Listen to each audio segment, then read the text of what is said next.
Hello everybody. Today's lesson is not geared for beginners in programming at all. This is for the advanced guys who are used to working with PHP and MySQL and also very used to working with ActionScript 3.0 because we're going to be blending those two technologies. And what we're going to be showing you how to do today is create PHP data strings that are arrays of information, which could be multi-dimensional arrays if you like, and we're going to be passing that array into ActionScript 3.0. And once it's in Flash Actionscript 3.0, we're going to break it down, split it up, and create little dynamic movie clips on stage that are going to be clickable. And each movie clip will correspond to one of your little arrays in your PHP string. Now real quick, before we discuss the programming, let's discuss the concepts. So right here is really the result kind of string that I want to send into Flash from PHP. So in PHP I want to gather this string up. You can see that I have movies here, and the movie is named The Abyss, its genre is action, and its rating is PG-13. Then my next movie is Donnie Darko, its genre is drama, and its rating is R. The next movie is Zeitgeist documentary, and it's not rated.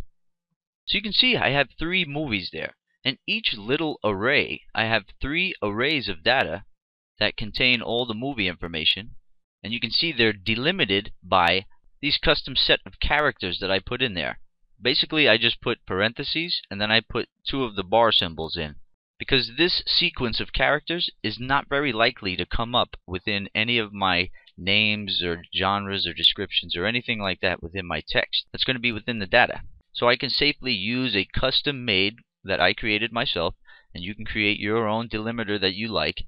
And what that does is going to be the place where Flash is going to split that line of text. This whole string of text, this delimiter is where Flash is going to split it. So Flash is going to split it there, and it's going to split it right there. So it's going to have three individual things.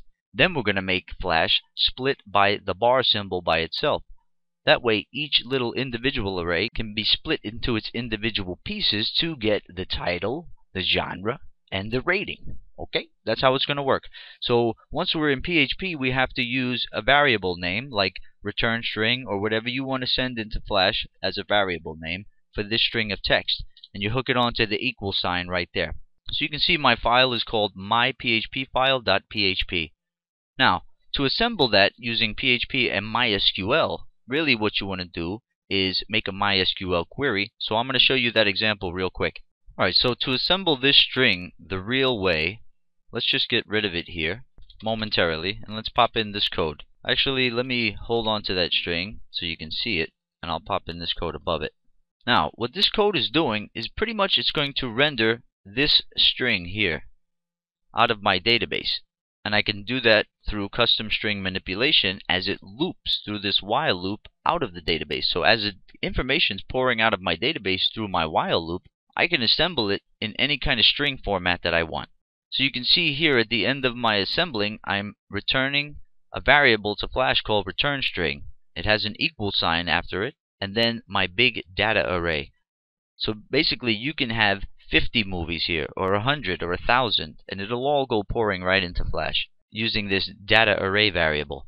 So up top you just claim your data array variable as empty, then you claim a variable that's going to be your index iterator through your loop. So within the loop you say I++. I used I++ first thing, that way it makes a 1 out of this 0 on the first pass of my loop. So as I'm getting information out of my database here, you can see I selected all from my movies table in my database, and I ordered it by the ID descending limit 3, so I'm only going to get 3 out for this short example. So each pass of my while loop, I can get that movie name, that movie genre, and that movie's rating, and then I can put it into this data array variable. You can see I'm using dot equals to append to that string. If you didn't use dot equals and you just use equals there, it would overwrite each string each time. So you want to use dot equals to make sure it appends to that data array variable.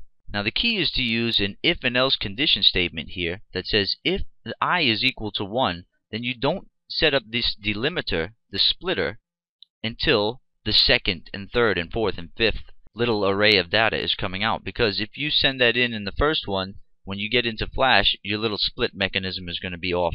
So what you want to do is make sure it looks just like this. You can see my first movie has no splitting delimiter in front of it. Only the second one does, and the third one, and so on and so forth, all down the line. The first one, make sure it doesn't have the delimiter, and you can do that by just saying if I equals 1, the data array is set up without the delimiter. And you can see each little piece of data is split using the bar symbol, which is above the backslash on your keyboard.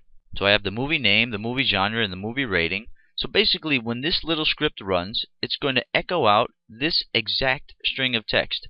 The Flash is going to interpret this string that you send in as a key value pair set. So it's going to see return string, and it's going to know that return string variable is equal to all of this. So now I'm going to remove this string and let my script be dynamic and run true and actually gather things out of my database. And right here is where you have to connect to your database. So you run your connection line right here above where this little SQL variable is being created. Okay? So you have to connect to your database. If you're not connected to your database in your script yet, you have to do it right here. And then that's going to echo out, pretty much spit out a variable called return string to Flash, and it's going to be equal to all of those movies delimited by this here. And then each inner array is delimited by this symbol. Now here I am in my Flash Actionscript 3 file that is waiting to accept that data from PHP. It's going to actually make a call out for that data. I'll show you that code in a second. And actually all of this code is going to be on the page under the video where this video is playing at developphp.com. The PHP script as well as all of this action script. Now what I put on stage for you, and which you're going to have to apply this yourself. You make a text field that's a dynamic text field, classic text, and you name it status_txt. That's so you can see when somebody clicks one of the little dynamic movie clips that we're about to create, we're going to put information in that box, and that's for you for testing purposes only. This is also a box that you're going to put there. This is a text field called raw_string_txt. You have to create that as well. Put it in your file. It's a dynamic text field. And what that's going to do is show you the raw string that comes in from PHP before it even gets broken down at all by ActionScript 3.0. I'm going to assume that you are familiar and comfortable with ActionScript 3.0 as I explain. Now, before we discuss that code, real quick, let me show you the result. You can see here that the Abyss, Donnie Darko, and Zeitgeist are all within their own little independent clickable movie clips. And when I click one, it puts the name Zeitgeist, what it is, documentary, and its rating down there in that status text field. When I click that one, you can see it switches. So that your dynamics are working really well. You can see that each one is clickable on its own. And it's a dynamically rendered movie clip that I just put a white box inside. You can put any color box you want in there. It doesn't even have to be a colored box. It can be just a shape with a certain size. And maybe you want to stick a JPEG in there instead of text. You can do that very easily. I'm not going to be dealing with JPEGs at all in this lesson. But what I will show you how to do is bring in this raw string of text, and we're going to split it up by this delimiter right here. So then we'll have 3 individual arrays, and then each little individual array we're going to split up by this bar symbol here. That's the symbol above your backslash on your keyboard. So then I can get to each individual piece of data within each array and display it how I like. So you can see here I have 3 different text fields in each movie clip. Okay, I'm going to really zoom over discussing this code because I'm assuming that no beginners are watching this, and anybody that's interested in this really has the need for this kind of parsing, and they would be already advanced in ActionScript 3.0 if they're watching. So I'm just going to fly through this whole little explanation. Now, the first thing I did is I loaded all of this URL loader request and variables and everything that's going to send out the call to PHP, the request to bring that data in. I put all of that into a function called request list, because this function is going to be requesting that list from PHP. So I think that made sense, so that's what I named it. So request list actually executes right here. You guys know how to execute a function. So this runs the request list function to now start the data request and parsing. Hey, let's see if I can make this bigger.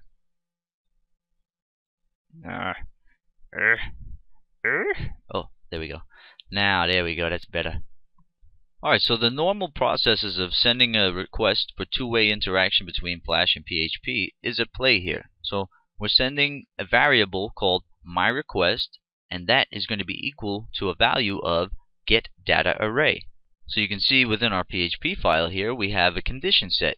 if is set the post variable of my request, and if the post my request variable is equal to get data array, then and only then do we execute this little piece of script and echo that return string back to Flash. That's how it works. Most of you guys know that already. I just wanted to explain it one more time, okay? So now that data is sent, that variable rather is sent, so then the PHP file knows what to spit back to Flash. And we have an event listener of event.complete. So when that data is finished processing and there's something coming back into Flash and Flash is ready to accept it, we run this complete handler function, which is sitting right here. Function complete handler executes, and we take that variable, that return string coming from Flash, which is all our movies and everything, and we can easily access that variable by using event.target.data. Whatever the name of the variable is coming back from PHP. We put that into a local Flash Actionscript 3 variable called return string. It's just missing the ing on it to make it short. You can see my return string is set within this function. This function split by comma is a custom function that I created. It's not a native ActionScript 3 function, and it's sitting right here. You can see function split by comma is sitting right there. So when the data comes back from PHP, I'm simply taking it and putting it into a local variable, and then I can process it through my split by comma function that I created custom. And I'm going to show you exactly what's going on in that split by comma function right now. Now I put an iterator variable here just in case we need it within our loop. But I'm not sure if I'm even using it. I might be and I might not. I don't think I am, but I put it there anyway. Who cares? So function split by comma. Here it is right there. And you can see it accepts our return string variable. So what I named that, when it comes into this function, we have to claim that as a string within the function parentheses there. So I'm going to name it external string because that's what it is, coming in from PHP. So I named it external string, and that's a string type variable. So now my split by comma function has access to my return string right here in this external string variable. And here I just placed in the raw string text. You can see within the file, here is that raw string text, and that's just for testing purposes, just for you to see things, how they're coming in, and that's equal to the external string.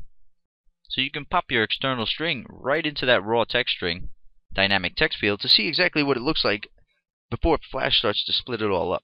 Now the next line is we create my array, and that's going to be like the main array that holds all of the different movie arrays, because we're splitting and we're using our delimiter. Remember our custom delimiter that we put into PHP.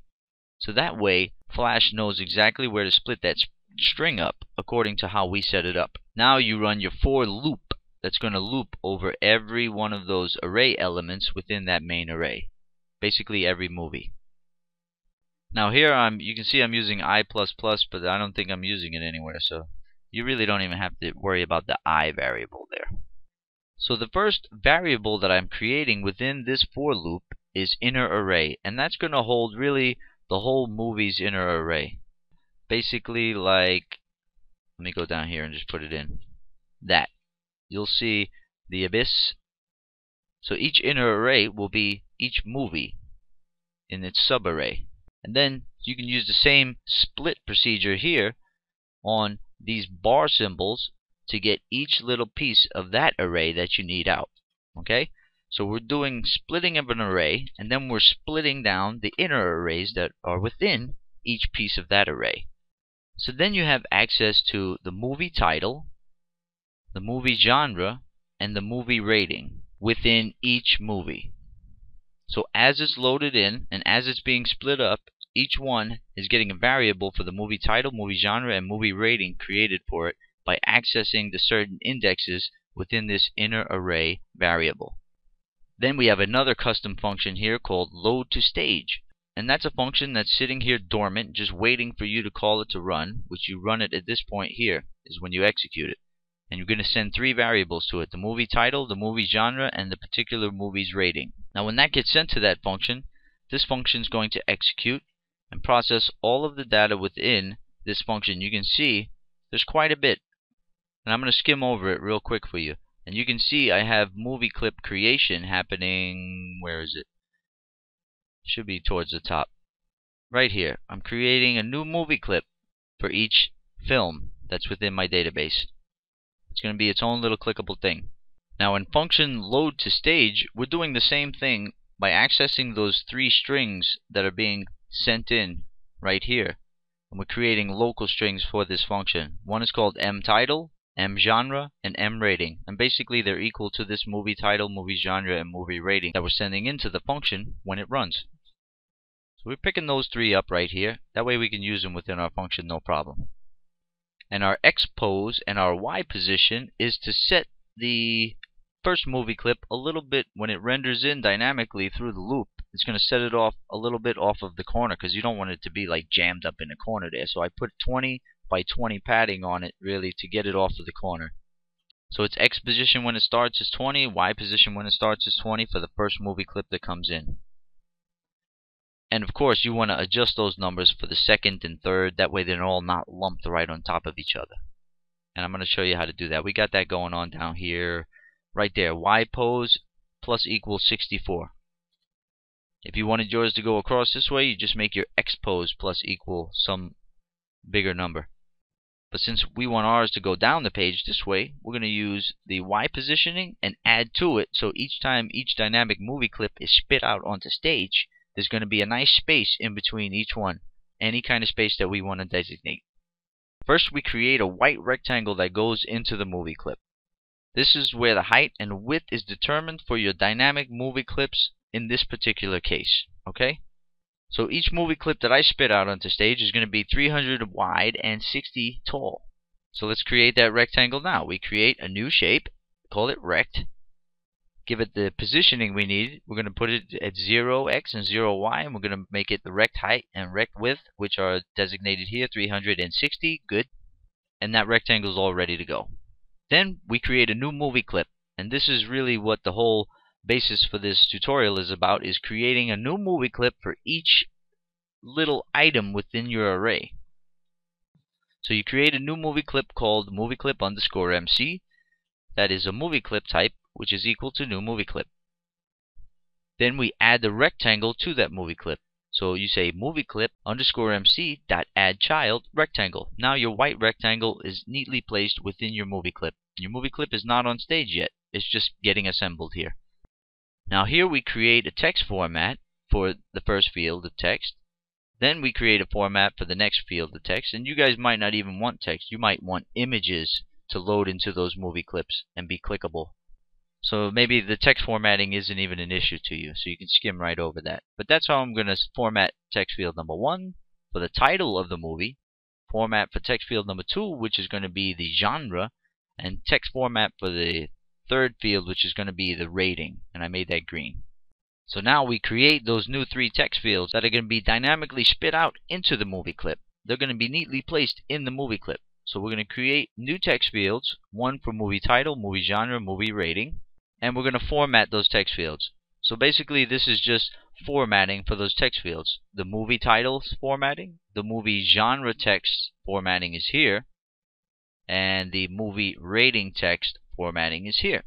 And you can see I'm applying default text format, format 3, default text format, format 2, and default text format, format 1. Those were the formats that we set up here. Okay? And here I'm just targeting certain properties for the text field to make it render the way I need it to. And I just commented out the width and height for those text fields, because you can use auto size is equal to text field auto size.left, and that'll auto size your text field for you, so you don't have to worry about designating widths and heights. It'll do it dynamically if you use this here. Now you can see I'm using X and Y positions for each one of those text fields. That way, inside of the movie clip, those text fields aren't all lumped on top of each other. They have their own individual positioning that's relative to the parent movie clip. So you just change these numbers to put those text fields anywhere you need them to be. Now, let's take the movie clip and add child for all 3 of these text fields. At that point, you've popped all 3 of those text fields into that movie clip, and they're ready to display. Now you can make your movie clip appear as if it's a button type symbol, and when the user's mouse goes over it, the little pointer goes over it, it'll turn into the little hand symbol for him, because you're signifying or you're designating button mode as true on that movie clip. Now you simply place each dynamic movie clip in its proper X and Y position on stage. Now here's where you finally add the movie clip to the stage. Add child movieclip_MC. So right after it hits the stage, that means the next one is coming in the loop. So you can change your Y position and give it the plus equals 64 to make sure they're not all on top of each other and they're spaced accordingly. Now there's just a couple of lines left.